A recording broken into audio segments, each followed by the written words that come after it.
Lideramos el camino de la opinión pública y buscamos que la cultura del debate alcance consensos y soluciones a los problemas de nuestro país.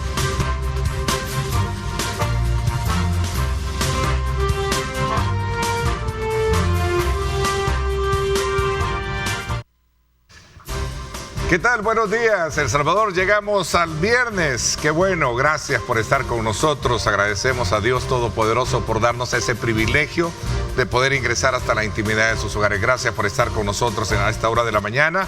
Continuar con nuestra programación desde muy tempranas horas de la mañana con nuestros equipos, esa nueva imagen y sobre todo también ese nuevo ímpetu que le dan precisamente a poder llevarles a ustedes la noticia así, de primera. Así es que muchas felicidades a todos y cada uno de los que trabajamos acá precisamente en la familia Grupo Megavisión. Antes de poder presentarle y darle la más cordial bienvenida a nuestros invitados panelistas del día viernes, quiero agradecer ese voto de confianza, ese aprecio, esa admiración que ustedes, amigos televidentes, tienen por Grupo Megavisión.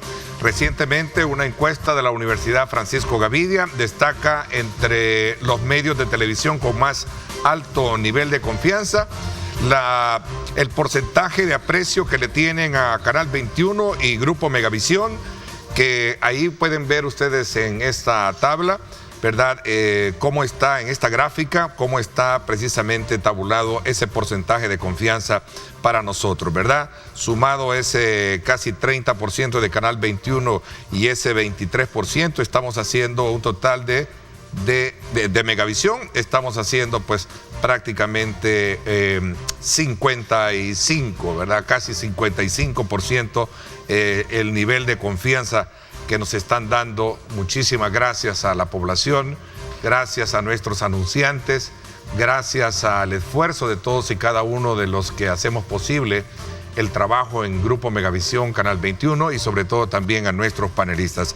Agradecemos de corazón el colocar y poner en perspectiva precisamente una tabulación de esta naturaleza, que son aproximadamente el 55% que destaca el nivel de confianza para este medio de comunicación. Así, de esa manera y con esa buena noticia, les doy la más cordial bienvenida a Tania. Gracias por venir. Porque me estoy metiendo en tu cuadro y ya me van a regañar. No, lo que pasa es que tenías curiosidad de ver los datos, pero ahí está. Mira qué bueno. Qué bueno, también, en buena hora. Ustedes felicitaciones. Son parte aquí abajo está la Universidad Francisco Gavidia, hizo la encuesta y ahí aparece como el más confianza, ¿verdad? Así que muchas felicitaciones y un saludo en este día viernes a toda la audiencia de este programa y ahora que nos acompaña nuevamente el doctor Acevedo, Ali Walter, Marvin y a toda la audiencia nuevamente un saludo. Así es, en efecto, para nosotros también es motivo de orgullo y también de responsabilidad seguir trabajando, mostrando estos indicadores de confianza que nos da la población. Walter Raudales, bienvenido. Bueno, muchas gracias y felicitar a todo el Grupo Megavisión también, porque la credibilidad es uno, digamos, de los valores más fundamentales que la gente, aprecia de un medio de comunicación.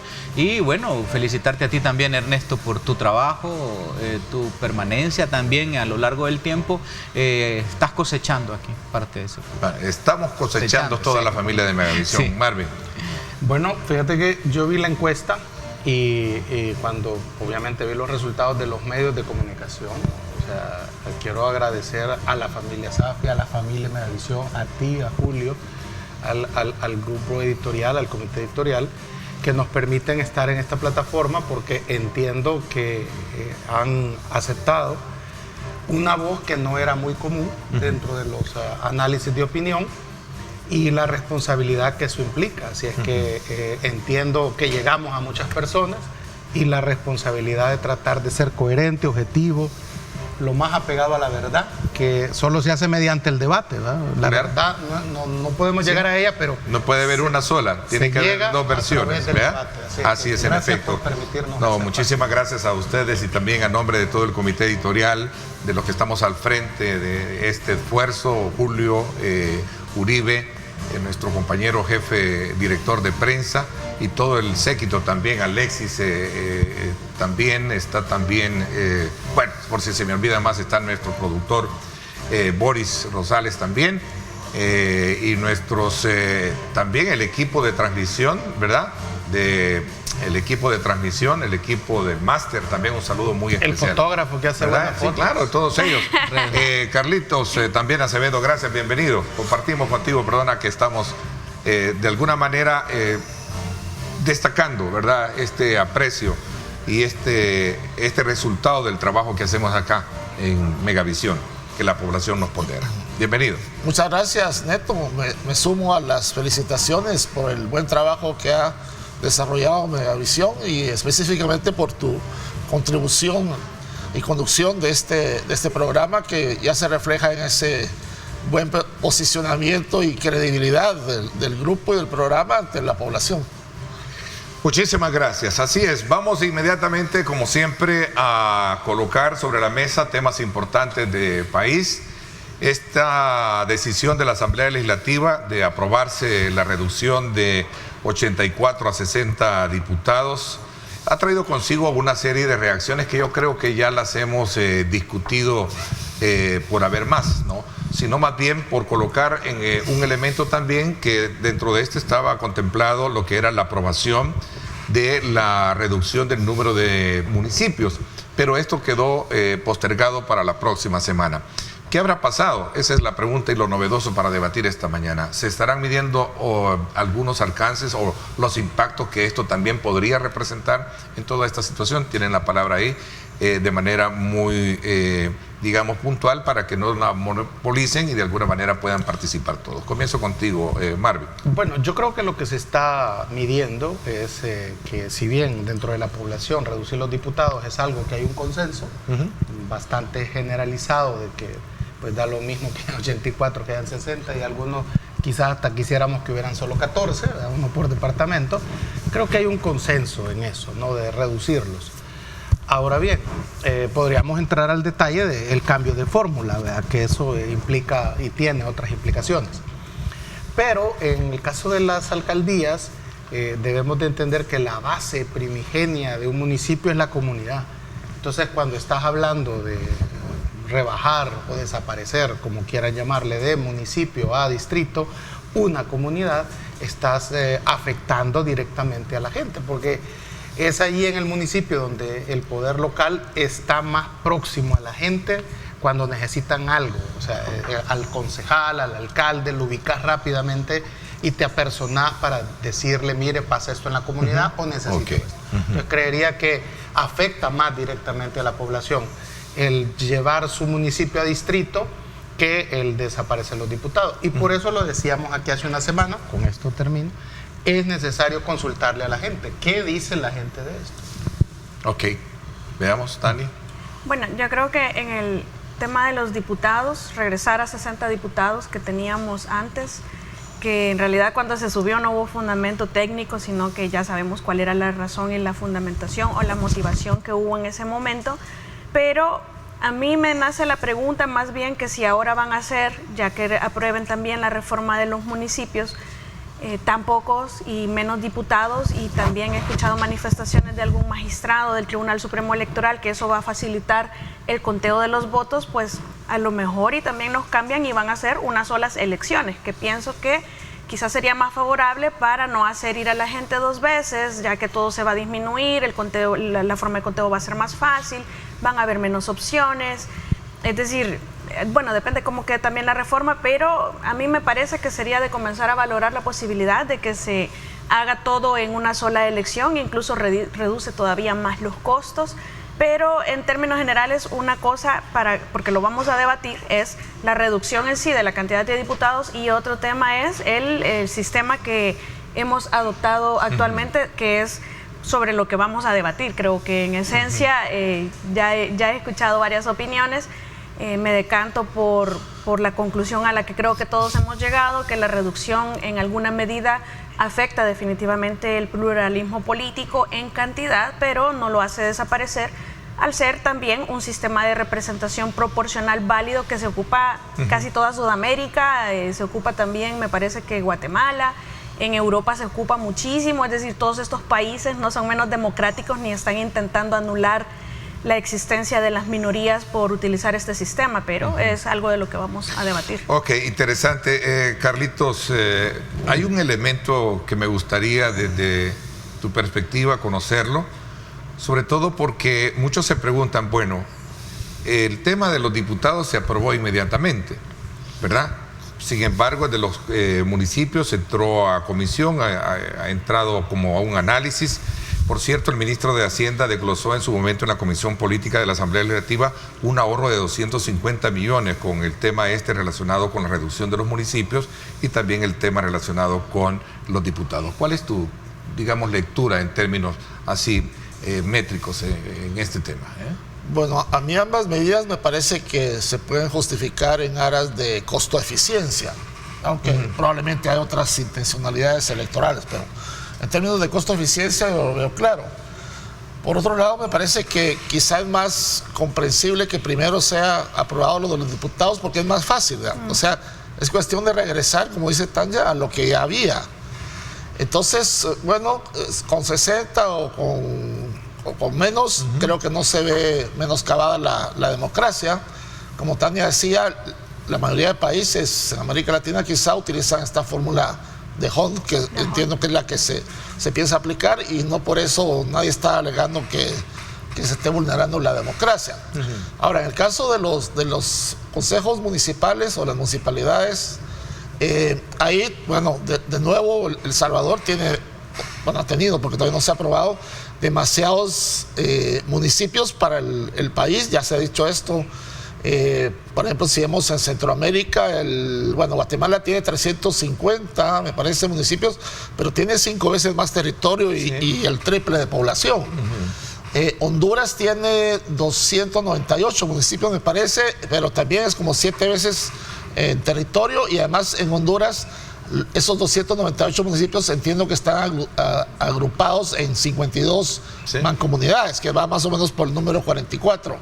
Y en Costa Rica, que tiene una división diferente al resto, porque Costa Rica está dividido en provincias y cantones y luego distritos, pero Costa Rica tiene 81 cantones, que sería como el equivalente de los municipios, o sea, números más razonables que los 262 que tenemos. Entonces, claro, y 57 diputados. Bueno, eso no lo sé, pero entonces reducir creo que era una necesidad que se sentía de hace tiempo. Ahora, reducirlo de la manera técnica creo que sí es más complicado y puede tomar más tiempo, y quizá por eso también no han decidido inmediatamente la reducción. Ok, bueno, de hecho tenemos ahí estos datos. Por cierto, voy a hacer una corrección. El Ministerio de Hacienda, a través de su viceministro, Gerson Posada, fue que dio algunos datos en la Comisión Política que desglosan de tal manera que esa es la proyección que en algún momento se está haciendo. Por eso quería hacer un poco así, de manera puntual, para medir realmente si esto es un ahorro valedero para justificar todas las, digamos, reformas que se están haciendo. A ver, vamos, ¿cuál es tu punto de vista? Bueno, fíjate que desde mi lectura está clarísimo que es pura y llanamente concentración de poder. O sea, las fronteras son creaciones, bueno, imaginarias del que está en el poder para controlarlo. Tanto fronteras de países como fronteras municipales o departamentales son formas de control de la población. Entonces, a través de la historia de nuestro país han habido este tipo de reducciones y ampliaciones de zonas, regiones, departamentos, en la lógica de concentrar tu poder. Entonces, yo así lo leo, es decir, no es un asunto de si este es más chiquito, si este es más grande, si vas a tener un costo-beneficio, porque nadie habla de los despidos, nadie habla del impacto que esto tiene en todas las áreas de la vida de la sociedad. Pero yo lo que veo aquí es un asunto más conceptual. Lo que está pasando, digamos, es la profundización de la destrucción de las instituciones democráticas. Y yo creo que está muriendo la democracia en El Salvador. Con esto es un tiro de gracia a toda la institucionalidad del país que ha ido diezmándose poco a poco hasta llegar, pues, a lo que estamos, a un control absoluto de la institucionalidad, en donde ya no va a tener posibilidad de expresión las minorías, distintos sectores. Entonces, en conclusión, yo diría que se está preparando un mapa de país, digamos, en donde los pobres no los toman en cuenta, en donde los pobres, al contrario, más bien les están estorbando a este modelo que viene. Entonces, si lo vemos de manera conceptual, lo que se está preparando acá es lo que viene, y lo que viene es un territorio puesto en función de los grandes capitales financieros. Ya lo estamos viendo, viene la minería, viene toda la franja costera con inversiones de hotelería, y ahí va a haber, por supuesto, despojo de tierras, confiscación de tierras y todo lo que viene, pero también se está preparando para que El Salvador sea un centro financiero internacional al estilo de Bahamas, al estilo de Panama Paper, al estilo de Andorra, San Marino, en donde ahí lo social vale nada. Entonces, tenemos aquí un mapa que se está construyendo para el despojo del país. Y la institucionalidad, digamos, diría, está acabada, está muerta. No hay aquí control de poderes, porque evidentemente que es inconstitucional, las acciones que están haciendo. No ha sido consultada por la población. Es decir, entonces, ante esta realidad, yo lo que planteo es, bueno, independientemente de las visiones y las opciones, pensemos como país, pero sobre todo pensemos en aquellas grandes mayorías que están afectadas. Yo estoy viendo, por ejemplo, la cantidad de despidos. Vi ayer Soyapango, por ejemplo, están despidiendo ya y ni siquiera se ha aprobado la ley. Por ahí va mi lectura. Ok. Yo creo bueno, abrimos el debate, señores, 60, a partir de ahora. 60 diputados es de las decisiones que este gobierno ha tomado que están más legitimadas que cualquier otra por las mayorías de este país desde hace mucho tiempo. O sea que cuando se subió de 60 para 84 no hubo consulta. Es más, fue una especie de defraudación a la jurisprudencia constitucional del momento, y evidentemente respondía a intereses. Nunca hubo una evidencia técnica que respaldara la necesidad de incrementar. Ayer escuchaba al jefe de fracción del Partido Arena decir, es que ahora ya no tenemos la misma cantidad de población, lo cual es cierto, pero es que allá en aquel momento no nos duplicamos en población como para que de pronto 24 diputados más, ¿verdad? Cuando ellos fueron parte de ese cambio. Lo que sucede es que todo lo que haga el gobierno siempre va a estar mal, no obstante, esto en el aspecto de los diputados, no así de las municipalidades, es de lo que la gente siempre, bueno, todavía dicen, ¿por qué no mejor 14? Es de las decisiones más legitimadas que hay. Entonces me parece que estar acusando de que se está rompiendo la democracia con esto, bueno, ¿cuántos países antidemocráticos en América Latina, España antidemocrática? Porque también este sistema de DION, o como se lo quieran mencionar, se utiliza en España y en países, si no me equivoco, como Austria, Bulgaria, Bélgica, como una variante, fíjate. Con diferentes variantes, pero el sistema es el mismo. Sí. Y voy a cerrar con esto. Lo que mencionaba también alguien más es que era, me parece que fue el señor Araujo, que por el sistema, que para lograr gobernabilidad, porque al final yo lo que pienso que lo que se está buscando también es gobernabilidad, porque si no, lo que podemos correr el riesgo es regresar a los primeros 2 años que hubo cuando el presidente Bukele tomó el poder, que y esto es lo que pasa en el mundo entero, pasa en Estados Unidos y en todas las naciones. Cuando no hay gobernabilidad, o se gobierna a través de maletines negros, o hay tipos de componentes que no son en función del beneficio y bienestar de la población, sino de los partidos políticos y sus integrantes, y especialmente de las cúpulas de poder que están detrás de los funcionarios públicos. Entonces, la gobernabilidad, a mí me parece que al final la ponderación de todos los beneficios creo que sale ganando para que podamos adoptar este sistema y que no se acuse a El Salvador por ser menos democrático por adoptarlo, porque entonces tenemos un mundo entero que es dictadores y antidemocráticos por aplicar este sistema, que también es este sistema proporcional y representativo. A ver, ¿qué piensa el resto sobre este tema? Carlitos, también. Hay una pequeña variante que era lo que te decía. Por ejemplo, el sistema de home hace que se vean beneficiados los partidos más grandes. Entonces, para evitar esa desproporcionalidad, Guatemala y a la par tiene plancha nacional. Entonces, lo que pierden, digamos, en representación los pequeños lo pueden ganar en la plancha nacional. ¿Verdad? Entonces, para ir equilibrando, porque lo que va a pasar es que, de acuerdo a los pronósticos que hay, ¿verdad? Con los resultados de la última elección, Nuevas Ideas podría quedarse con el 55 diputados de los 60. Esto es que con el 66% de la votación van a tener el 92% del Parlamento. ¿Y los otros 5 de dónde salen? Los otros 5 podrían salir por el pronóstico de la elección pasada. Arena podría tener 3, el FMLN 1 y el PDC 1. Sí, el PDC, sí. ¿Y gana? Queda fuera. Entonces, por eso digo, según las proyecciones, sí, en la votación pasada, ¿va? Pero obviamente hay que decirlo, este resultado del 66% de aprobación a los diputados para la Asamblea Legislativa a favor de Nuevas Ideas se hace antes del anuncio de la reducción de los municipios, que es lo que ha causado, digamos, algún malestar, incertidumbre, zozobra. Y esto no es pegarse un tiro de gracia a los partidos políticos ellos mismos sabiendo que llevan eso.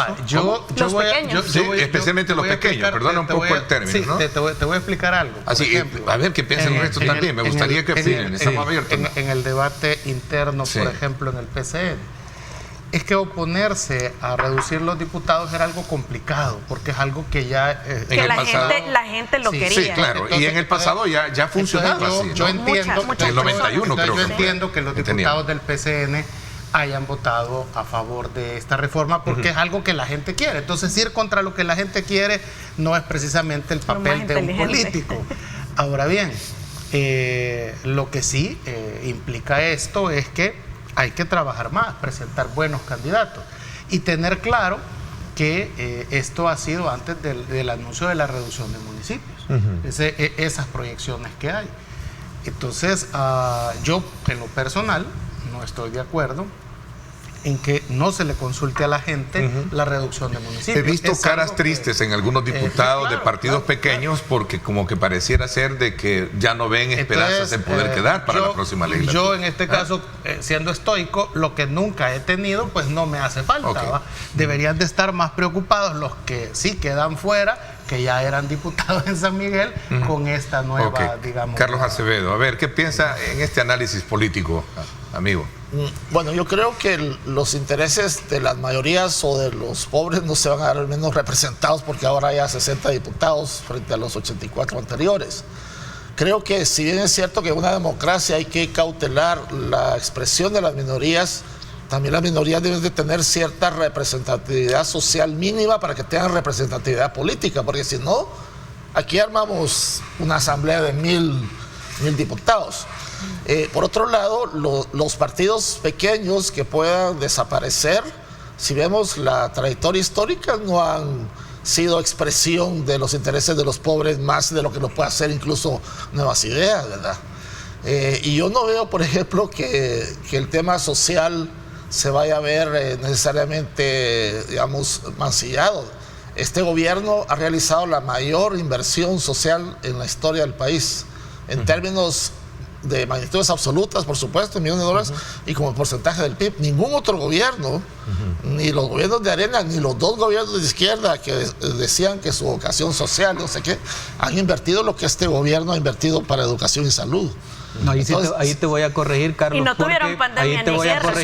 No, te voy a corregir, Carlos, porque la información que se tiene es que del presupuesto del 2022, ¿vea?, todo lo designado a los ministerios no se terminó de ejecutar, ¿verdad?, ni siquiera el 40%. Y cuando tú detallas cada una de las inversiones en los ministerios, te das cuenta que esa afirmación no es cierta. Carlitos. Esa afirmación no es correcta, decir que fue el de mayor inversión, porque tenés que no ejecutaron su presupuesto. Mire, educación. Bueno, es hasta alarmante es alarmante ver salud. El presupuesto destinado no fue ejecutado. Carlos, eso no es cierto. Para continuar con el debate. Bueno, eso no es cierto. Yo estoy hablando de todos los años que lleva este gobierno comparados con los presupuestos. Digamos, una perspectiva histórica. No estoy viendo un año puntual, pero además... Sí. Aún cuando se haya ejecutado menos de lo que se había presupuestado, que eso es típico en todos los gobiernos también. ¿Y cómo explicas? No solo de esto, la inversión, pero el presupuesto para educación y salud ha sido el mayor en la historia. ¿Cómo explicas que ha sido el mayor en la historia si han aumentado 500,000 de pobres? Decir, es ilógico. O sea, claro, las estadísticas establecen que en este periodo la pobreza ha aumentado. Incluso tú lo dijiste en un programa anterior acá mismo. Entonces, hay una cantidad de nuevos pobres. ¿Y cómo es eso? ¿Cómo se explica? A mí me parece esto mucho más bien como estribillos de propaganda. Por alusión, entonces. Sí, no por eso, pero porque ¿cómo explicar eso? ¿Cómo explicar la mayor inversión de la historia y el mayor crecimiento de la pobreza? La mayor inversión en presupuesto para educación y salud. Bueno. El aumento de la pobreza se debe a la inflación, porque vos sabés que la pobreza se mide como pobreza de ingresos. Sí. Si la inflación sube, la pobreza va a subir, como ha ocurrido en toda América Latina. CEPAL ha sacado un informe justamente con esa preocupación. Entonces, perfectamente pueden coexistir una mayor inversión en educación y salud y una mayor pobreza coyunturalmente. Ahora, en el largo plazo, sí no. Bueno, la pobreza entendida en el desarrollo humano, como lo establecen Naciones Unidas, no, porque tiene todos los indicadores, ¿verdad?, que van desde educación, salud, ingresos, canasta básica, todo tiene que, hasta ecología en estos indicadores, que tú los conoces muy bien. Entonces, yo creo que cuando tenemos este mapa, porque lo que hay aquí es la configuración de un nuevo mapa de país. ¿Y cuál es la lógica para este nuevo mapa de país? Lo que yo descubro que hay detrás es que el gobierno empezó a verse afectado por la mala actuación y ejecución de sus alcaldes, por un vergonzante papel de sus diputados bautizados por el pueblo como puyabotones. Y entonces, ante esa realidad, por el pueblo, usted y algunos cuantos. ¿Cómo quedamos entonces en el aspecto de decir, se nos puede ir de las manos esta Asamblea Legislativa o este Parlamento? Entonces hay que ver de qué manera, y se establece todo, es decir, estamos hablando aquí de utilizar todas las posibilidades de las reglas del poder y perturbar todo, evidentemente porque hay un miedo intrínseco de que se puede perder. Yo pregunto, ¿por qué cambiar las reglas electorales a este periodo? ¿Y por qué hacerlo de esa manera?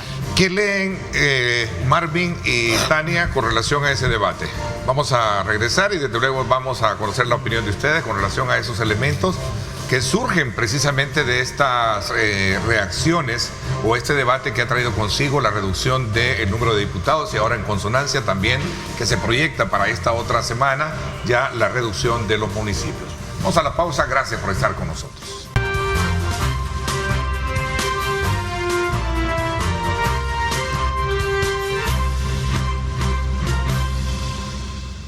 Bien, gracias nuevamente por estar con nosotros. Antes de continuar con este interesante debate de la mañana, quiero preguntarle a usted si ya conoce una forma de comprar sus medicamentos sin necesidad de hacer fila. Pues si aún no lo sabías, te invitamos a que descargues tu verdadera app del ahorro de PharmaValue, con la que puedes realizar tus compras con la opción Yo Paso. Con esta opción, tú eliges la sucursal que esté más cerca de ti y tu pedido estará listo en 20 minutos. Así, 20 minutos. Y si no, vea usted la noticia, es completamente, esto le sale gratis. Así es que desde ya, evita fila, descarga ya tu verdadera app del ahorro de PharmaValue. Continuamos con el debate esta mañana acá en Diálogo 21 y esta edición especial. Bueno, hay elementos importantes que han logrado esbozar nuestros antecesores. ¿Cuál es la opinión que tienen? Voy contigo, Tania, porque luego va Marvin. ¿Qué piensa? ¿Qué leen de ese debate? Entre Walter y Carlos. Quisiera preguntarle a Carlos, tal vez no nos explica, sobre, por ejemplo, se anuncia la inversión de 1.200 millones para educación, pero al final solo se ejecutan 800 millones, donde la mayoría era para salarios. O igual se le quitan 5 millones al Hospital San Juan de Dios de San Miguel, al de Santana, al Blum, al Rosales, y esto obviamente se ve afectada a la población cuando va a requerir estos servicios, que no hay salud. Por ejemplo, hace 2 años en el San Juan de Dios inauguró el gobierno con un gran esfuerzo una unidad de cateterismo, ¿va? Hoy resulta que 2 años después se ha arruinado y hoy tiene que venir toda esa gente, la remiten desde San Miguel hasta San Salvador para ser atendidas. No han dejado de ser atendidos, pero las tienen que remitir acá. Y todo pasa porque hubo una baja de voltaje que arruinó el equipo, imagínate. Entonces no había quien comprar un regulador de voltaje ahí para prever eso. Bueno, pero no se soluciona rápido. Entonces, ¿cómo es que se puede decir, que es mi pregunta, que ha habido una gran inversión, que es cierto, cuando haces el comparativo es cierto, por el aumento de los presupuestos, pues que han sido los más altos en la historia del país, pero eso la gente no lo logra beneficiarse o no logra percibirlo en el sentido cuando va al hospital o en el tema de educación de las escuelas? Están destruidas. Vale, ahí habría que entrar a un análisis más casuístico, ¿verdad?, de cada ejemplo, pero si vos primero comparás peras, hay que comparar peras con peras. Entonces, el problema de subejecución presupuestaria no es solo de este gobierno. Es correcto. Es crónico. Si fuera solo este gobierno, entonces este argumento sería más válido. Ahora, lo que estamos diciendo es que las asignaciones para educación y salud, no solo 22 o 23, sino desde que entró este gobierno, han sido con mucho superiores a las de gobiernos anteriores. Ahora, las necesidades del país son tales que obviamente tenemos déficit de infraestructura escolar, escasez de medicamentos en los hospitales. O sea, necesitaríamos, no sé, 8% del PIB para educación, así como Costa Rica, o 6% del PIB para salud. Entonces, desde luego, aunque las asignaciones presupuestarias hayan aumentado, las necesidades del país rebasan y son además rezagos sociales históricos, ¿verdad?, que no vas a arreglar de la noche a la mañana. Pero nos hemos ido a lo social. Regresemos al tema del impacto, el análisis político de la medida de la reducción de diputados bajo la, digamos, mirada de lo que puede significar para la existencia de los otros partidos pequeños.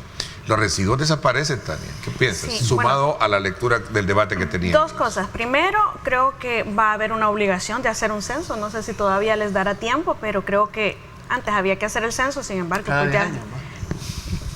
lamentablemente no lo tenemos. Yo creo que hasta deberíamos tener un censo de funcionarios para la población, pero bueno, en cuanto a la terminología de residuos, es interesante la dinámica que se ha desarrollado en torno a la palabra, porque realmente se refiere se refiere a los números aritméticamente hablando de cuáles van a ser los resultados en el sistema electoral, que quién va a constituir un diputado por elección a través del sistema de residuos, etcétera, o el que teníamos antes, el Dejare, es verdad. Sí, Dejare. Pero la palabra residuos vino a correr la misma suerte que el rechazo de los partidos políticos, y por los cuales el sistema de partidos está colapsado en El Salvador, en mi opinión. Y la palabra residuos llegó a ser como la traducción de Arena y del Frente, o los de la esquina. Entonces, el reproche hacia los partidos es tan grande que vino a irradiar, así como la figura del presidente irradia sobre todos sus funcionarios y la Asamblea Legislativa. Arena y el Frente continúa siendo hasta este día, y esa es parte de lo que no se comprende en la oposición, que no son Arena y el Frente, sino que otras oposiciones, pero continúan siendo como la piedra angular de todo el rechazo de la población hacia cualquier cosa que tenga su nombre o que los relacione a ellos. Y por eso es que la palabra residuos hoy se utiliza hasta de forma peyorativa, cuando en realidad el régimen de excepción, por ejemplo, se aprueba gracias al voto de 14 diputados electos vía residuos. Es decir, no es una mala palabra, no debería de utilizarse en la retórica legislativa de una forma peyorativa, porque hay hermanos en la misma bancada que también son diputados electos por residuos, y es parte del respeto quizás en el actuar parlamentario que se espera. Lo que sucede es que la palabra ya está desgastada, y con eso se vino a caer también el sistema y la aprobación a la nueva metodología, me imaginaría yo. Yo voy a disentir un poco, fíjate, con el tema de que desaparecen los residuos, porque... No, obviamente quedan, ¿verdad? Cuando consultas con... El proyecto. O sea, quedan, pero no van a ser bueno, válidos. ¿Cómo es la cosa? No, lo que pasa es esto: cuando consultas con algunos colegas en América Latina que tienen este sistema de analistas políticos, entonces, mira, es que en El Salvador residuo es mala palabra, le digo. Entonces, pero es por eso. Por el Arena y el Frente. Se ha torcido, digamos. Habían candidatos que no aspiraban al consciente, sino que al residuo, ¿verdad? Sí. O sea, la meta era el residuo, porque con eso entrabas. Entonces, bueno, mira, residuo siempre hay en el sistema de home. Lo que pasa es que aquí se le llama, me dice, cifra repartidora, ¿verdad? Es decir, el más votado, el partido más votado. El caso de San Miguel, que son 5 diputados, el más votado, Nuevas Ideas sacó 99,000 votos, ¿verdad? Entonces se divide entre dos, 1, después entre 2, entre 3, tres, entre 4, entre 5. Y ahí va sacando los de mayor porcentaje. El segundo que más votado, ¿verdad? También se vuelve a dividir entre 1, 2, 3. Entonces ahí hasta las 5 cifras, ¿verdad? Más grandes son las que se van asignando los curules. Sencillo, ¿va? Pareciera, ¿va? No sé, tú que eres economista. Un poquito más compleja la situación, pero... No, pero así es entendible, ¿no? Así ahí, es. Pues que Tal esa vez tú me es la ayudas explicación porque que hacen del sistema. Ahí está la trampa, hombre, ahí está la trampa. Ahora, de todos los países en Latinoamérica. Para beneficiar, claro, es que espérame, son las élites las que tienen eso, ahí está la trampa. No sé si, no me atreve, hasta no verlo funcionando, no me atreve a decir trampa, porque vaya, si antes era aspirar al residuo, hoy tenés que aspirar a una gran cantidad de votos. Al cociente de menor. Al cociente, fíjate, para poder... habría que verlo ya en el caso. Yo sigo insistiendo en esto. Hay que presentar buenos candidatos, ¿verdad? Creo que eso demanda de todos los partidos políticos, grandes o pequeños. Presentar buenos candidatos, porque hay algo que me decía, por ejemplo, un amigo boliviano. Me dijo, mira, el problema que pasa, el sistema es cierto, hoy Nuevas Ideas en el 2024, ¿verdad? Se puede llevar 55 diputados, pero el 2027 va a perder 50 diputados y pueden pasar a lo que ellos dicen la esquina ahora. Por eso es que en Guatemala, si ustedes se fijan, los partidos no duran. Partido que llega al gobierno se termina, porque resulta que como gana abrumadoramente, igual pierde abrumadoramente. Entonces está allí, digamos, la clave para, hay un detalle para más, la oposición. Ya que lo que dice Lick Walter, construir mejores. Exactamente, correcto. Oposición, construir buenos candidatos, redes de confianza y de credibilidad con la gente, para que la gente diga, no, mira, es que en realidad o repartimos el poder, o se lo damos de un solo o se lo quitamos de un solo. Creo que ahí es. Yo creo que lo que dice Lick Walter es decir, es cierto, uno busca la teoría sobre este sistema o metodología de ONT y lo que encuentra es que favorece a los partidos más grandes, pero en esa lógica el partido más grande no es en términos de Asamblea Legislativa, el más grande, el que tiene más diputados, pero si lo vamos a ver en el sentido territorial, Nuevas Ideas no tiene prácticamente estructura territorial, en cambio el Frente es el único partido, me parece, que a nivel nacional está en todas partes en el territorio. Entonces vendría a ser el partido más grande. La reforma no se ha hecho para beneficiar al Frente, ¿verdad? Pero ciertamente el Frente es el único partido que tiene la estructura en el país completo. En ese sentido puede ser el partido más grande. Habrá que conseguir los votos. Tenés que conseguir los perfiles, como tú decís. En el caso de Nuevas Ideas, pues ya sabemos que es la N, ¿verdad? Habrán muchos candidatos que ya se ganaron su puesto, igual otros ya lo perdieron por su mismo trabajo y desempeño, o eso es lo que uno creería, pero lo cierto es que el FMLN me parece que es el partido más grande en ese aspecto, entonces tendría que ser en teoría el más beneficiado, pero es que creo que no es lo que va a pasar. La grandeza se toma, creo que a partir de los donantes y los inversionistas y lo que tiene cada partido. En ese sentido, la grandeza, si se mide desde lo económico, es otra cosa. Y ahora con lo digital ya la grandeza es relativa también. Pero yo insisto en que la explicación de fondo para hacer todas estas transformaciones en este momento, en este tiempo, es por el mal desempeño de sus alcaldes y el mal desempeño de sus diputados, y que sus mediciones les dieron de que les iba a ir re mal. Entonces, anticipándonos a eso, es decir, dicen, bueno, hagamos esto. Miren, entonces, ¿qué es lo que sucede? Es un manoseo, digamos, de la reglamentación, de lo que sería, digamos, las reglas democráticas que se han establecido en este momento. Lo de los alcaldes, consulten, hombre, hagan referéndum, hagan algo, pues, pero no lo impongan de esa manera, porque si no queda de tal forma expresado que lo que hay es miedo. Yo creo que, digamos, en el gobierno y toda su estructura, esta propagandística electoral, yo creo que pasaron del miedo al temor y que están ahora en pánico por llegar a hacer esas cosas, porque estás destruyendo, digamos, el corazón mismo de la democracia. ¿Qué pasa en este país si ya se destruye, digamos, todo lo que es su base fundamental de representatividad, de representación, porque se supone que un parlamento es para eso, para que haya representación de todas las franjas, de todos los sectores. La pregunta es si entonces solo van a haber grandes, entonces ¿sí? No es representación del pueblo.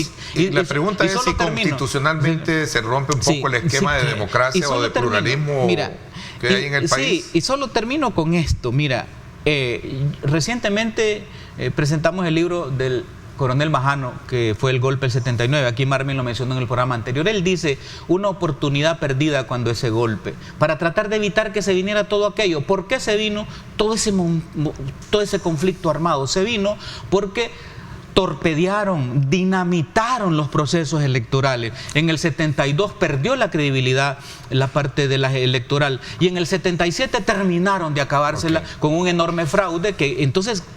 Eso es lo que estoy viendo yo. El país está en peligro y en riesgo si torpedean la credibilidad de la democracia. Doctor Acevedo, ¿cuál es su análisis político de lo que hemos escuchado? Bueno, recordemos que en las elecciones últimas legislativas, cuando todas las encuestas, todas, absolutamente todas, pronosticaban que Nuevas Ideas iba a arrasar, varios analistas decían, no, que el sistema de residuos blinda el sistema para evitar eso. ¿Qué pasó? Por primera vez en la historia política de El Salvador, un país logra mayoría calificada. Nunca ningún partido lo había logrado, ni siquiera la planadora verde. Ahora yo no sé de dónde Walter habla del pánico. La última encuesta de la Gavidia reafirma, bueno, a nivel de la reelección presidencial, ni dudar, ¿verdad? Que el presidente, y a nivel de la asamblea también, victoria arrasadora. Entonces, ¿cuál es el pánico de que vayan a... No se mira.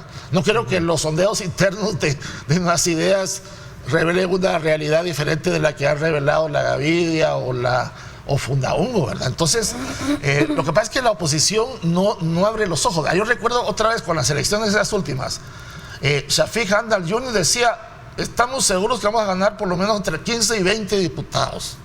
Nidia Díaz decía, vamos a ganar por lo menos 26 a 29 diputados. El Diablito Ruiz decía, vamos a ganar 46 diputados, cuando las encuestas le decían, ustedes no pasan de 5 diputados. Entonces, de nuevo, las encuestas están señalando más o menos la realidad, y a veces ahí al Chino Flores diciendo que va a ganar la presidencia, y a los otros decir que van a recuperar el control de la asamblea. Margarita Escobar, el 2021, decía que estaban seguros de que la asamblea la iban a controlar la oposición. O sea, ninguno acertó, pero ni de lejos, a los resultados, a pesar de que las encuestas, una tras otra, les estaba diciendo lo que iba a pasar. Y todos mantenían la misma retórica, que es una fotografía del momento, decían. Pero ese momento, como que el momento permanece y no lo quieren entender. Entonces, parece que no salen de sus errores las oposiciones, porque se encasillan en negar todo lo bueno y hacerlo todo malo, aunque tenga beneficios para la población. Esta reforma de 60 diputados jamás habría pasado de no tener mayoría Nuevas Ideas. Es decir, esto no hubiera pasado si estuviera Arena y el Frente gobernando, porque entonces se le acaba el negocio a todos sus cheros, a toda la familia, todo, así como nos tenían antes.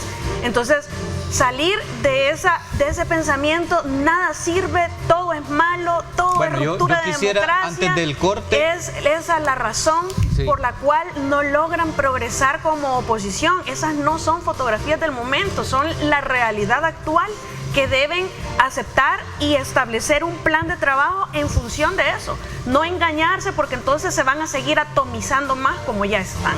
Bueno, yo lo que veo es que están los compañeros de panel como haciendo bullying a la oposición. Porque entonces de esa manera, pongámonos el rótulo, pues, ¿verdad? Pongámonos el rótulo todos. Pregúntenle a la gente si vive mejor ahora que eso es lo que ha hecho la Gavidia. Permítame, licenciada, permítame que yo le respete le permito, pero me está acusando de cosas que no son ciertas. O sea, póngase el rótulo usted, pero a mí no me mande a ponerme nada. Pónganse el rótulo, porque entonces si vamos a hacer bullying, no estamos haciendo bullying. Yo lo que quiero explicar es que hay una realidad de pobreza que ha aumentado. Fíjense que yo quisiera darle los datos. Sí, pero me voy a la pausa y regreso y te doy la palabra. Pero me cortás y me mandas a la pausa, entonces yo no quedo sin explicar, y en la población queda lo demás. Mira, aquí hay una pobreza, Ernesto, que son de la CEPAL, no son míos. la CEPAL, la Comunidad Económica para América Latina, sobre El Salvador. Y dice la CEPAL que la pobreza en El Salvador aumentó del 19 al 22, 6%. Del 19, estamos hablando del periodo gubernamental, aumentó 6%, que pasó del 20 al 26%. Traducido en número de personas, estamos hablando medio millón de personas que ya ni siquiera come un tiempo al día, sino uno cada 2 días.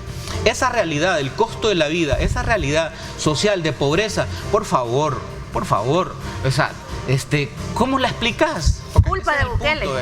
Claro, porque no hay un plan económico que piense en la mayoría. Porque aquí hace mucho tiempo que nadie ha pensado en cómo levantar este país y de verdad hacer una guerra contra la pobreza. Yo me pongo el rótulo de moderador y me voy a comercial. Bueno. Vámonos a la pausa. Gracias por estar con nosotros. Regresamos con más.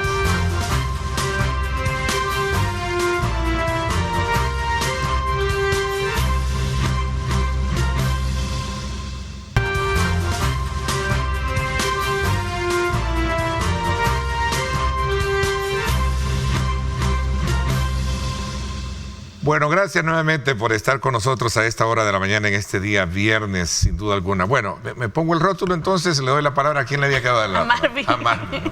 Bueno, me voy a poner el rótulo, Marvin. Te doy la palabra de moderador, ¿verdad? Sí. Ha llegado el momento de quitarse las máscaras. Ese es otro hashtag. Ya, y poner aquí. Está sacando demasiado hashtag. ¿Dijiste el otro? ¿Cuál es? Culpa de Bukele.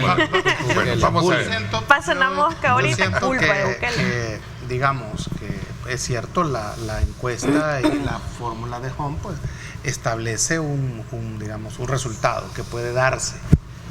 Y claro, viendo la falta de unidad dentro de las voces opositoras, pues la encuesta lo que hace es confirmar eso. No hay un liderazgo sólido en el país que pueda hacerle contrapeso a lo que está pasando. Ni se puede construir en 8 meses. Exacto, porque incluso la construcción del presidente Bukele fue un periodo de 6 años, ¿verdad? Duró 6 años construir eso, y bajo el amparo de un partido de gobierno en ese momento, ¿no? Que era el FMLN.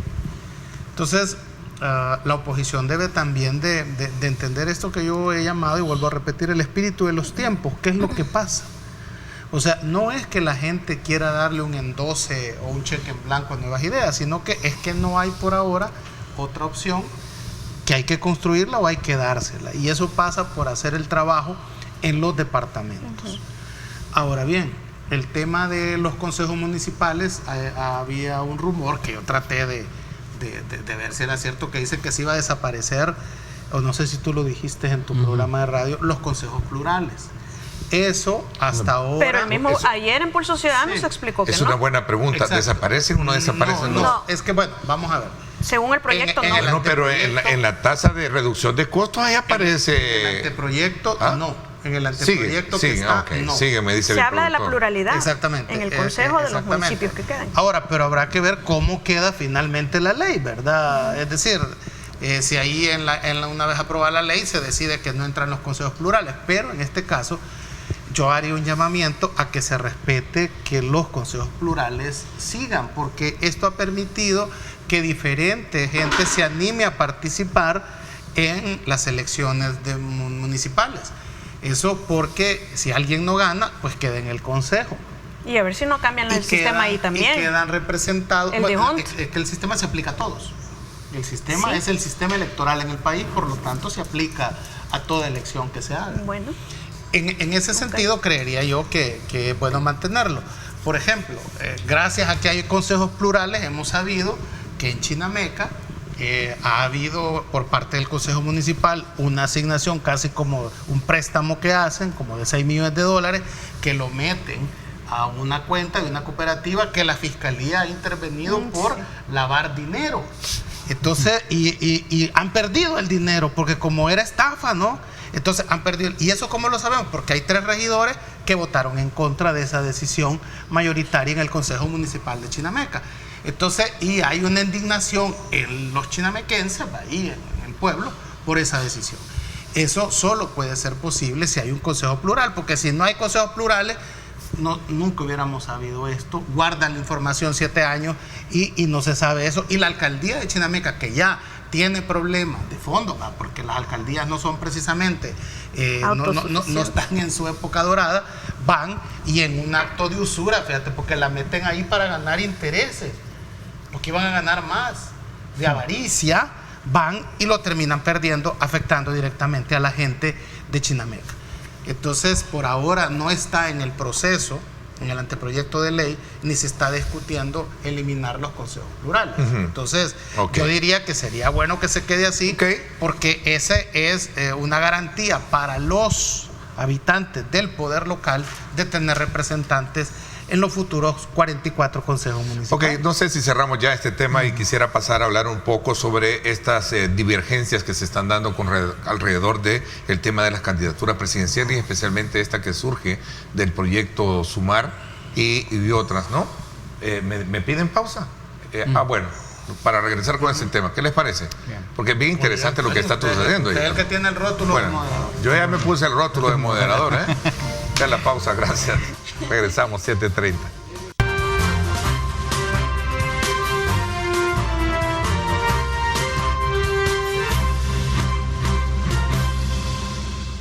Gracias nuevamente por estar con nosotros a esta hora de la mañana. Sin duda alguna, el tema de las candidaturas presidenciales, especialmente la que surge a partir de la representación que asume el abogado Luis Paradas y también la defensora de derechos humanos Celia Medrano, ha traído ya consigo una serie de divergencias alrededor de los actores que estaban queriendo encontrar una fórmula única para poder ser apoyada desde la perspectiva de organizaciones sociales.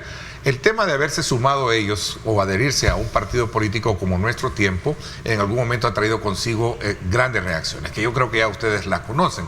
A ver, ¿qué piensan con relación a este tema? Yo haría dos observaciones al tema de la fórmula de la oposición representada. De una oposición. Sí, exacto. Bueno, de Nuestro Tiempo. Sí, mejor dicho. Exacto. Y ya dejemos el bullying. Sí.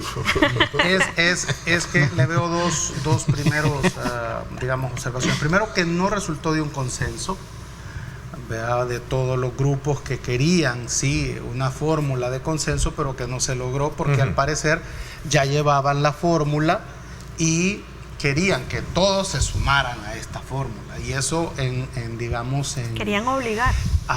O de manera sutil, ¿verdad?, hacer los que se sumaran. Y esto no funciona en los momentos por los que está atravesando la oposición. Debe de ser la oposición lo más democrática posible, lo más transparente posible, lo más inclusiva y lo más tolerante. Lo que me lleva al segundo En especial elemento. Porque critican la democracia. Exacto, porque se supone que amenazan con que vamos a un autoritarismo, a un partido único, a una dictadura, y utilizar esos mismos mecanismos dentro de los grupos de oposición, pues no dice mucho. Pero ¿y con qué partido? No, por constitución una candidatura debe de entrar a través de un partido político. Pero por consenso. Por consenso. Y no hubo consenso. Exacto. O los mecanismos que pretendían para usar el consenso en una fórmula no funcionaron. Y lo otro es el tema de la intolerancia. Ya tienen la primera víctima, esta fórmula que es la destitución de la economista Julia Evelyn Martínez de la UCA.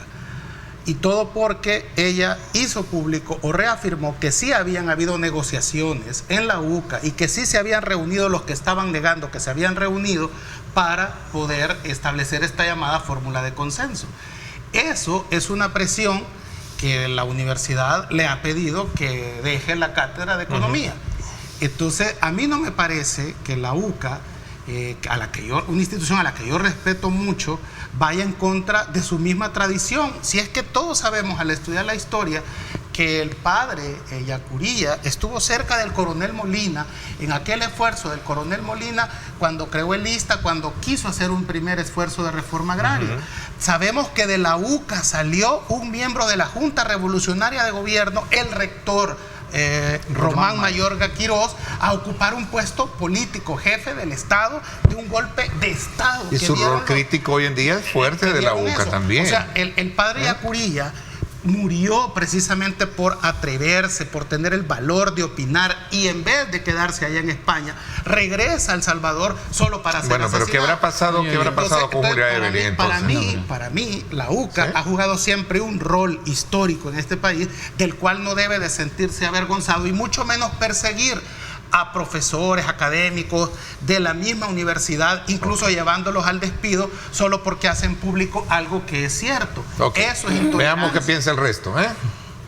Mira, yo lo que pienso Sí. es que cuando se lanza esta candidatura, ¿verdad?, de Luis y Celia, entró en pánico toda la mesa de crisis, digamos, del gobierno. Y fíjate tú qué interesante, porque lanzan una encuesta que se llama Ciesca, en línea. Y esa encuesta en línea, cuando llevaba como 6 horas, aparecía Luis, este candidato de nuestro tiempo, aparecía como con 40%. Bueno, llegó al grado que esta nueva encuestadora, que no sé de dónde la han sacado, y que tengo un montón de preguntas de por qué no apareció en esta vez Sid Gallup, por qué no apareció la mexicana ahí, ¿verdad? Esta otra encuestadora, está bien raro. Pero bien, apareció esta Ciesca, creo que se llama, que a ver de dónde ha salido, y ustedes saben que la bloquearon, la quitaron, estuvo fuera del aire como media hora, y aparece una nueva ya con 80%. O sea, hay pánico. ¿Saben por qué? Porque las alianzas se van construyendo en el tiempo. Pues, ¿que salió esta fórmula con los pies hinchados? Sí, ha salido con los pies hinchados porque se le han retirado algunos grupos sociales. Pero fíjense lo que pasó en Honduras. Cuando iba Xiomara, iban todos separados, pero vino ese tigre de la política, que es Mel Zelaya, y logró ahí por septiembre que se hiciera la alianza, ¿verdad?, con Nasralla, con el Partido Pino, con la Democracia Cristiana y otros partidos en Honduras, y hicieron esa gran alianza días antes de que se cerrara la posibilidad allá en septiembre, y en noviembre le dan el triunfo contra Juan Orlando Hernández. Entonces, esta fórmula apenas está naciendo, está surgiendo, van a salir otras propuestas, pero espérense allá por septiembre, cuando se unifique todo esto y salga una sola candidatura única.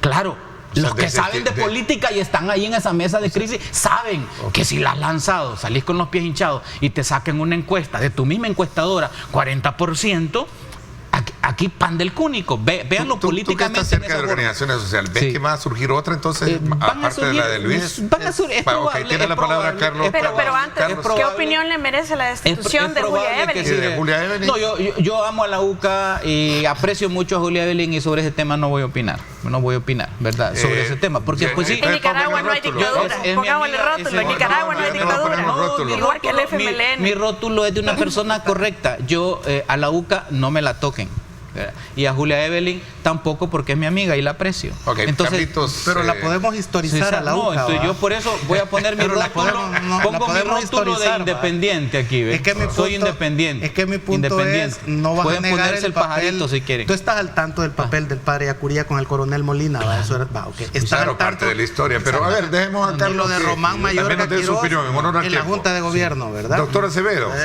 ¿qué piensa del yo creo tema? que esta candidatura de nuestro tiempo y restar, diría yo, no sumar sino restar, ha sido un verdadero, pongas el rótulo, un verdadero cohete soplado, ¿verdad? Pero me preocupa todavía más, yo digo, esta oposición gana el gobierno. ¿Qué capacidad tiene de formar un gobierno funcional, de integrar un gabinete que haga bien las cosas? O sea, si están dando este espectáculo deplorable para una fórmula, ya no digamos formar gobierno, ¿verdad? Entonces eso es lo que más me preocuparía a mí, si estos señores llegaran, a pesar de aquí las predicciones apocalípticas de Walter de que van a arrasar.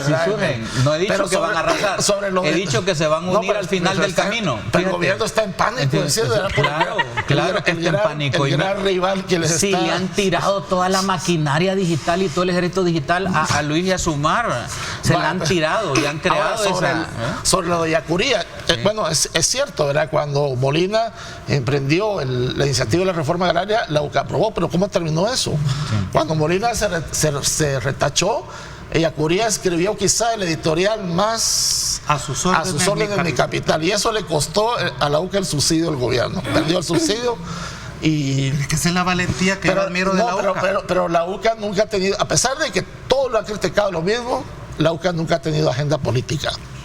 O sea, ha criticado a la democracia cristiana, ha criticado a Arena, criticó al Frente, critica Nuevas Ideas, pero en función de su investigación de la realidad, no en función de que ellos están promoviendo una alternativa política. Ahora, yo no sé el tema de Julia Evelyn con la UCA. Yo lo que he oído es que, bueno, aparte de ella, bueno, un pequeño, no sé si comunicado, porque ella creo que no tiene tweet, lo que decía es que había tenido que renunciar por las discrepancias de opinión con las autoridades de la universidad, pero no podría decir que el padre Andreu le dijo que renunciara porque habían revelado que la UCA se habían, no sé si ese fue el motivo específico. No sé si me permitís, hoy en la noche, en Pulso Ciudadano, está invitada a ella, pero no, vamos a esperar a ver qué dice, pero Carlito, quiero que termines un poco con ella sí, vamos a esperar a ver qué sí, el licenciado Pulso Ciudadano la tiene, Julio Valdivieso la tiene hoy. Hoy, ahí se va a explicar todo eso. Vas a estar tú también invitado, vamos a esperar a ver qué dice. Carlos, no sé porque ese tema es bien importante lo que tú estás de alguna manera aclarando, ¿no?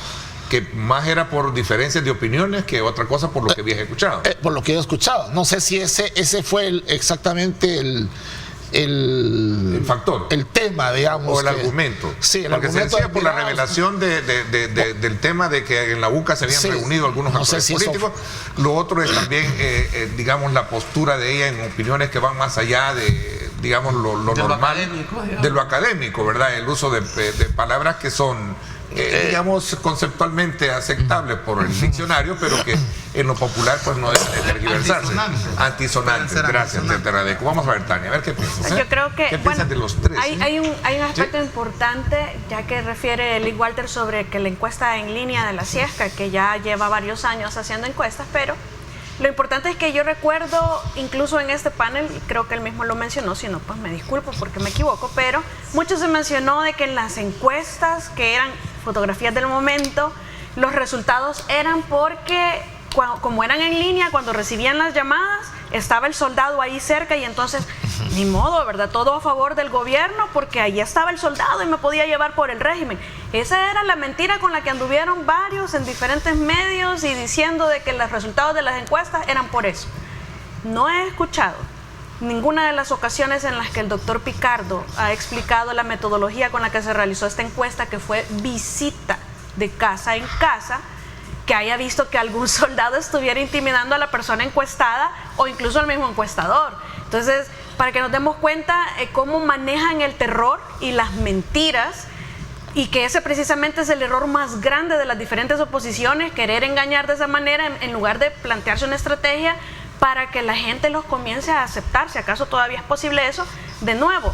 Pero entonces, dicho esto, en cuanto al tema de la doctora Evelyn, si acaso es cierto que la destitución tuvo que ver con su participación posterior al artículo de El Faro, en donde se desvela toda esta conversación que hubo de varias organizaciones de la sociedad civil, es decir, varios civiles organizados que se organizaron, lo que significaría es lamentablemente que la UCA está tomando posición política y de verdad yo sí haría un reproche bien grande a la institución. Mi maestría es de allí, tengo un especial cariño por la educación jesuita también, pero eso no me inhibe de ver que si eso es cierto es una decisión totalmente nefasta, irrespetuosa e intolerante de las disidencias, especialmente porque la UCA siempre se ha metido en política. Y la doctora Evelyn lo que hizo fue decir algo que era cierto. En realidad, yo lo dije la vez pasada, nuestro tiempo ha sido el único ganador con esta fórmula. Quizás lo que estamos traduciendo es una traición del mismo partido Nuestro Tiempo, que vio su beneficio electoral al atraer esta fórmula para sí y obvió la ausencia del consenso entre las demás organizaciones, y por eso es que se termina atomizando todo el proyecto. En mi opinión, eso es lo que ha sucedido. Así, en términos concretos. Bueno, ya... Yo sí repruebo completamente, si esa es la motivación, la destitución de una académica que ha defendido la UCA, que ha estado en la institución por tantos años, que ha defendido la institución, que ha formado generaciones. Pero especialmente que se ha enfrentado a los diferentes gobiernos, independientemente de que la gente la relacione al frente. Ella nunca perteneció a ningún partido político y ha sido de las más fuertes opositoras que ha tenido el gobierno actual.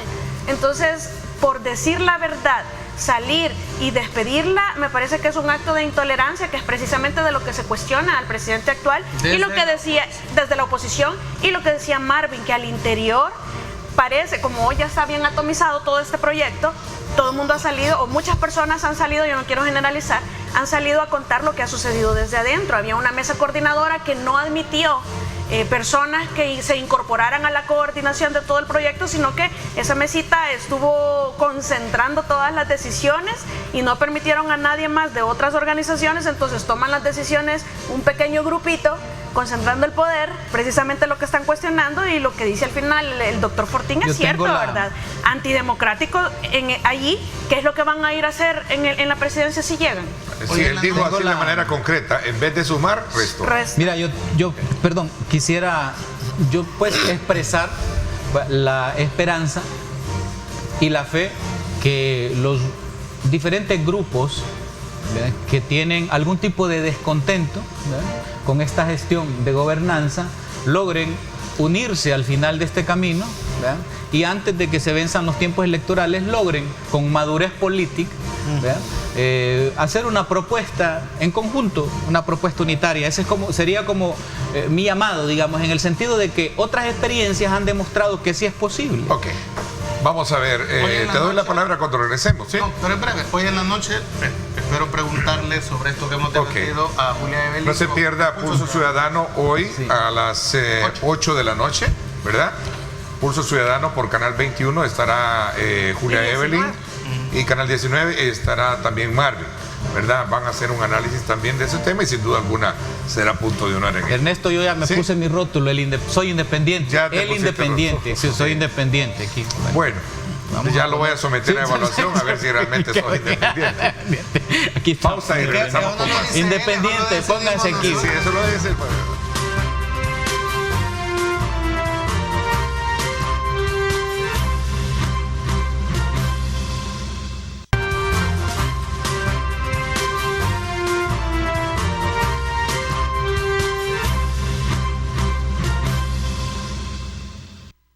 Bueno, gracias nuevamente. Quedé darte la palabra, Marvin, ¿sí? No, básicamente era para anunciarlo de Pulso Ciudadano hoy. Ok.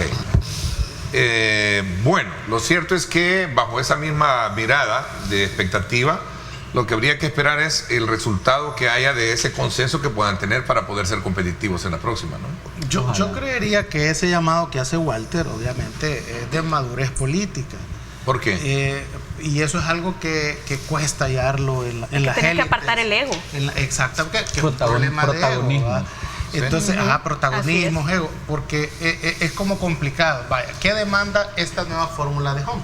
A los partidos pequeños. Hablar de coaliciones, ¿verdad? Hablar de coaliciones, es decir, donde tú estés fuerte, yo te apoyo, a donde yo esté fuerte, tú me apoyas, pero esa madurez de decir, vaya, contigo podemos lograr sobrevivir, ¿verdad? Porque muchos de estos partidos pequeños estamos hablando de sobrevivencia ya, ¿no? Entonces, pero no tener esa entereza, esa visión política de hablar de una coalición, es estarse condenando a tener resultados desastrosos en las elecciones. Hay que prepararse frente a las encuestas y hay que prepararse también frente a una realidad que alguien puede decir, es que mira, esas encuestas no reflejan la realidad, porque cuando uno va al territorio encontrás descontento y encontrás algo interesante, que yo lo he platicado, fíjate, con el doctor Picardo sobre el resultado, porque cuando manda la encuesta el doctor Picardo dice, no se aceptan devoluciones. No se aceptan devoluciones porque a mucha gente no le va a parecer el resultado esto es lo que hay y mira qué haces con ese resultado. Llamarlo, fotografiar el momento si querés, pero así esta es la realidad. Y es precisamente reflejada. Que hay miedo en la población.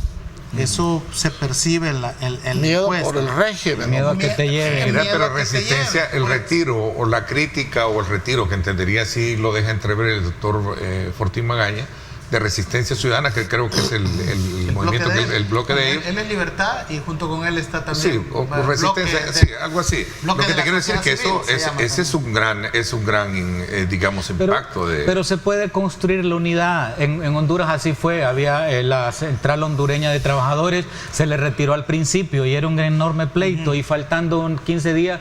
Pero mira cómo están ahora. Narrala, por ejemplo, Narrala está peleado con Mel Zelaya. Claro, pero se logró. pero se logró la unidad en ese momento para la victoria. Lo que yo estoy proponiendo es que ojalá, bueno, dejen de lado y tengan madurez política, de lado intereses y protagonismos y sobre la base de un objetivo común que es recuperar la democracia y evitar la dictadura. Entonces sobre eso, digamos, los distintos grupos se pueden crear una propuesta unificada, así sería, una propuesta unificada. Hay tiempo todavía, ya hay una propuesta, puede ser que surjan otras y al final se junten.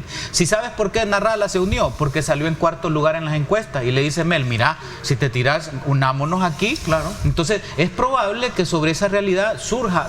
Yo no he perdido, digamos, la esperanza de que surja un buen polo o un buen frente amplio que sea capaz de aglutinar las propuestas y salga una propuesta común. Esta u otra, no importa, pero que salga algo unificado donde la gente tenga una esperanza, porque la gente descontenta dice, bueno, ¿y por quién voto? Pues entonces hay que construir esa esperanza.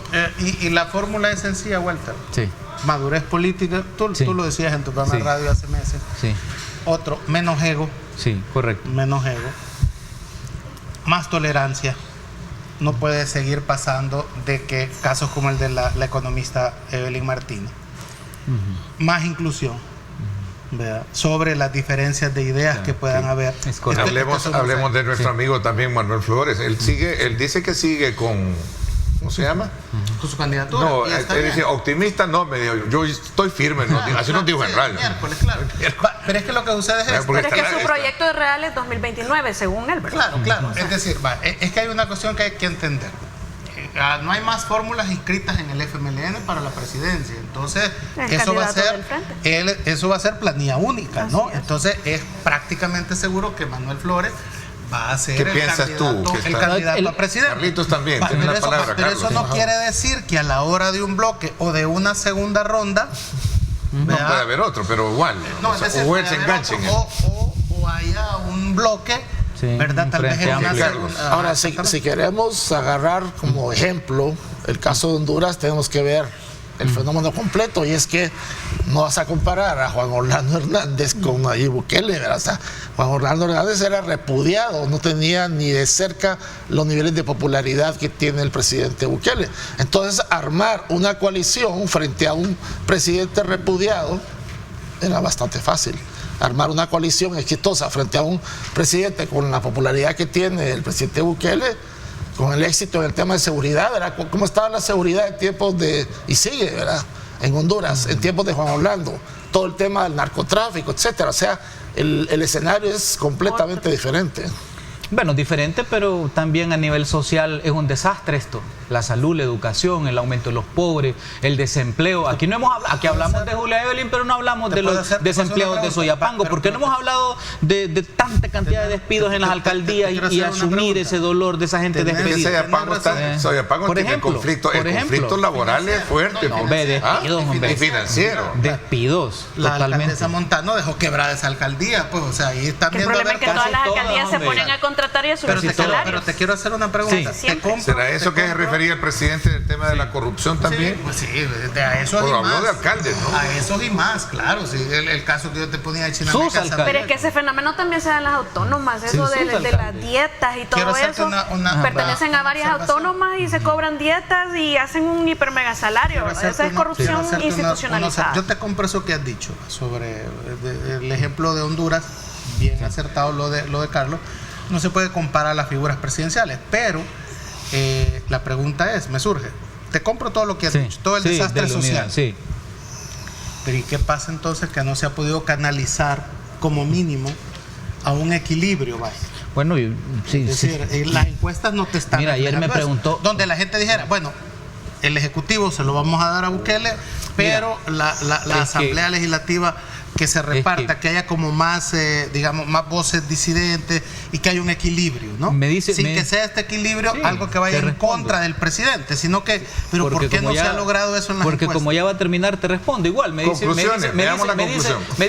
un oyente, Walter, explíqueme esto de las encuestas. Bueno, se lo explico sencillo, en 2 puntos. 1, tenemos un nivel promedio escolar de 5º grado, primero. Séptimo. Sí, séptimo grado, sí, pero entonces, ¿qué pasa? A mayor, digamos, menos formación académica, mayor facilidad para que te manipulen.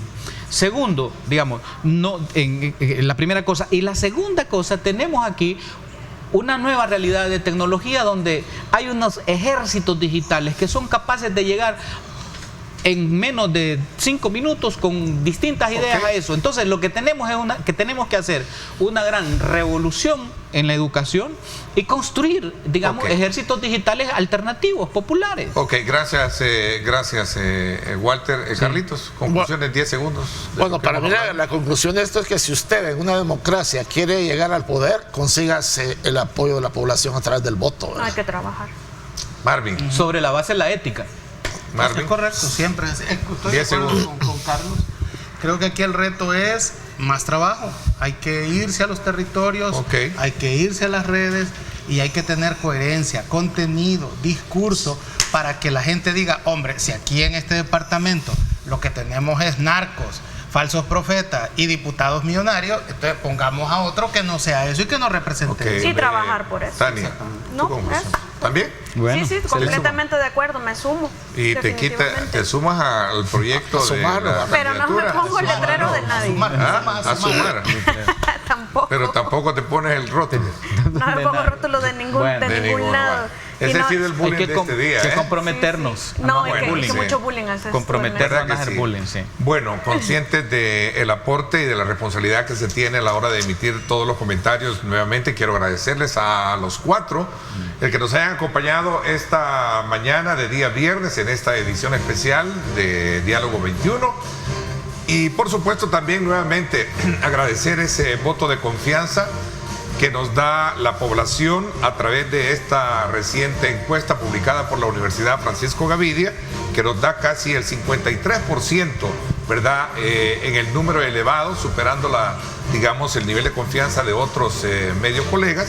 Agradecemos de corazón ese aporte, esa confianza al trabajo periodístico y de opinión que realizamos, no solo los que damos la cara, sino también a esos héroes anónimos que están atrás de las cámaras, como son camarógrafos, editores del área técnica, también del área del máster, nuestro departamento de comercialización, en fin, para todos. Muchísimas gracias a todos y cada uno de ustedes. Hoy es viernes, vamos al fin de semana, hay que descansar, ¿verdad? Y recuerden lo más importante, amar a Dios sobre todas las cosas.